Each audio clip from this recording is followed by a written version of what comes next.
Ratusan tenaga kerja Indonesia, TKI, mayoritas perempuan yang bekerja sebagai asisten rumah tangga di Arab Saudi, dilaporkan hilang kontak dalam beberapa bulan terakhir. Keluarga di Indonesia mengaku tidak lagi menerima kabar dari kerabat mereka yang bekerja di sana, bahkan sejak awal tahun ini. Sejumlah organisasi buruh migran menduga para pekerja tersebut menjadi korban eksploitasi atau memilih melarikan diri dari majikan karena tekanan kerja yang berat. Fenomena ini kembali menyoroti praktik sistem kafala, yakni sistem sponsor tenaga kerja yang berlaku di negara-negara Timur Tengah, termasuk Arab Saudi.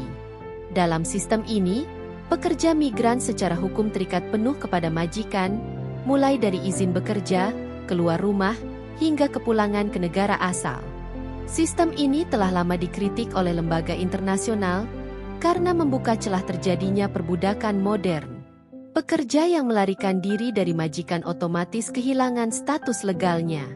Mereka tidak lagi memiliki dokumen yang sah, sulit mendapatkan perlindungan hukum, dan rentan menjadi korban kekerasan atau eksploitasi lanjutan, ujar Anis Hidayah, pendiri Migrancare, dalam pernyataan tertulisnya.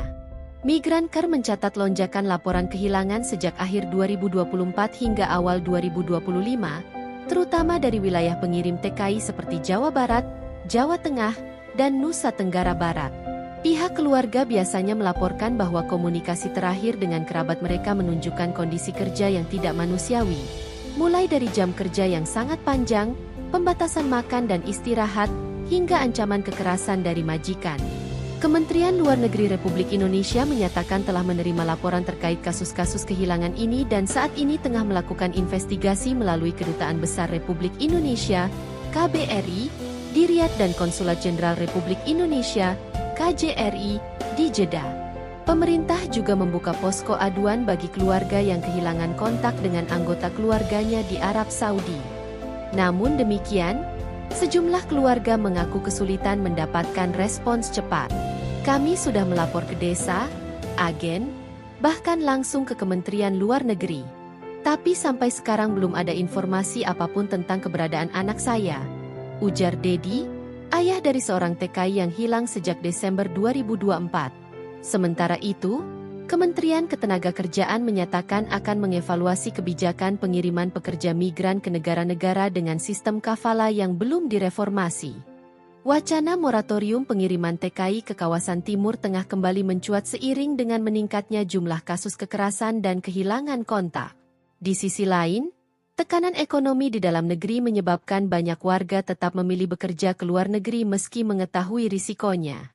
Banyak yang tergiur oleh iming-iming gaji tinggi dan hidup yang lebih layak, meskipun tidak jarang akhirnya harus menghadapi kondisi kerja yang jauh dari harapan. Laporan dari Organisasi Perburuhan Internasional, ILO, menyebutkan bahwa sistem kafala kerap dimanfaatkan oleh pihak majikan untuk menekan hak-hak pekerja migran. Beberapa negara seperti Qatar telah melakukan reformasi terbatas. Namun di Arab Saudi, sistem tersebut masih diberlakukan secara luas. Pemerintah Indonesia diharapkan dapat memperkuat sistem perlindungan sebelum keberangkatan, termasuk memperketat izin perekrutan, memberikan edukasi hukum bagi calon pekerja, serta memperkuat kerjasama diplomatik dengan negara tujuan untuk memastikan keselamatan warga negara di luar negeri. Hingga kini, belum ada data pasti mengenai jumlah TKI yang hilang. Namun laporan-laporan yang masuk terus bertambah, dan keluarga mereka hanya bisa menunggu dengan harapan kabar baik akan datang dari negeri jauh yang pernah mereka percayakan untuk menggantungkan harapan hidup.